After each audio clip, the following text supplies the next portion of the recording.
أَمَّن يُجِيبُ الْمُضْطَرَّ إِذَا دَعَاهُ وَيَكْشِفُ السُّوءَ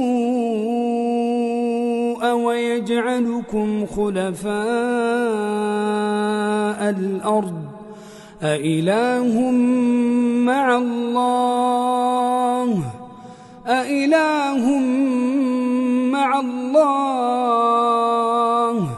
قَلِيلًا مَّا تَذَكَّرُونَ